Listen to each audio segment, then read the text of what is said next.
because this is where we get David danced and all this might. You keep on reading. When they recovered the ark, David danced until he danced his clothes off, and his wife, Michal, told him, don't take all of that. And David had to remind her that your whole house has been destroyed, and you're the only one that came up out of your house. So it's going to take that kind of praise and then some. And I know that's a good shout, and I know we can all praise God for it, but it's a little bit deeper than that. Yes. Come on now.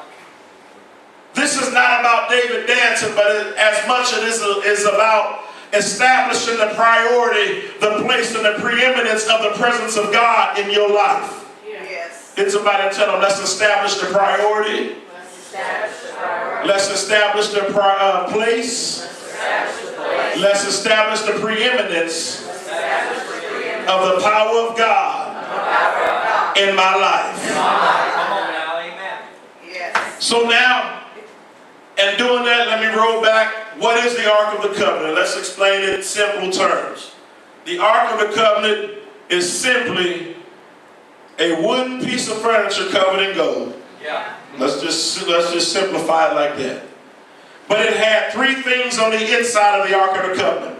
It had a copy of the Ten Commandments, because remember the original Moses broke, so it had a copy of the Ten Commandments.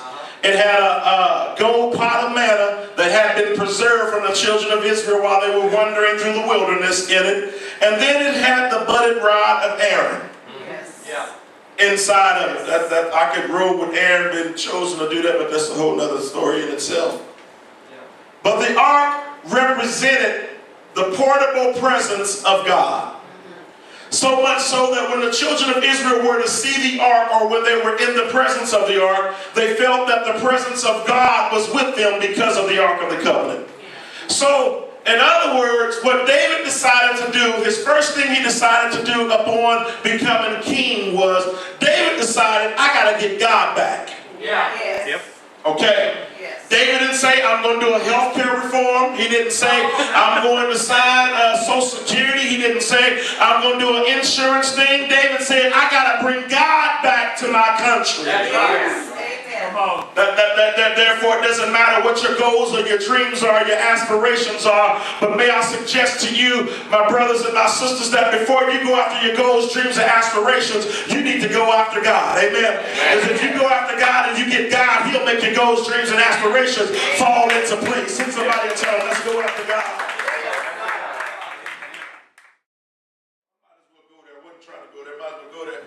David took his best folk to go fight. Yeah. Be careful who you take with you to a fight. Amen. Everybody you take with you to a fight ain't fighting with you. Some of them is fighting against you. You may have some Judases that set you up, amen, brought you right to the place and sit back and watch them capture you. This is why you got to have the spirit of discernment in your life so that you can discern the Judases. Yes. But you even got to notice that even Jesus called Judas his friend. That's right. Yeah. Because all of Judas does, they don't realize that they're helping you and they have given you a clear sign to your next level in God. And so if you're that important that Judas got to set you up, then that means you're that much of a threat to the devil that he's got to send Judas to set you up. That's just a demonstration of how strong you are in God. Yes. All right. That's good. Not only that, Mama Ray, but he took Elijah of Judah. Elijah of Judah. Elijah of Judah.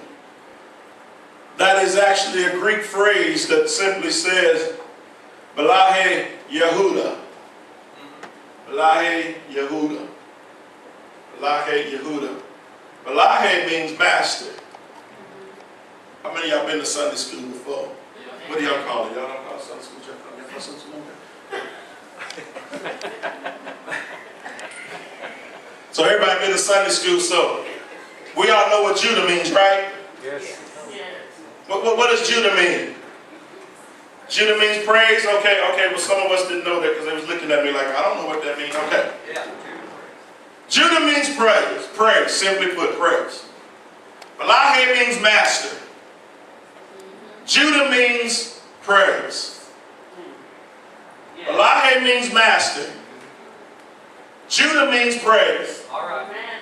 It's going right past you. I'm looking at it going right past you. Oh, okay. He took with him a fight. Balahe, master of Judah, praise. My brother in the backyard, I see his head is working. He got it. So David took with him to fight, to get the ark of God back, to get God's presence back, to get his stuff back, a master of praise. Come on. Yep. Yep. That's good. Amen. Don't you know, praise is just not talking about what God gave you, Yes. but praise is your weapon of warfare against what the enemy is throwing at you. All right, well, I'm not at home, but since I am at home in my other home, put your hand on your neighbor's shoulder and tell your neighbor, don't make me start praising God. Tell your neighbor, if I lift up my voice, tell them everything that's going wrong in your life, God's getting ready to turn it around. Tell them, I believe that there's my praise is my weapon. Tell them that there is power in my praise. Now somebody lift up your voice and shout.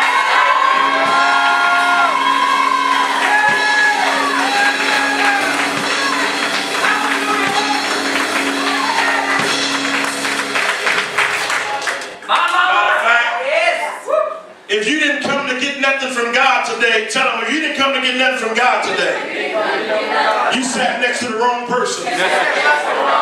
Tell them, you sit next to a praiser. And since I'm a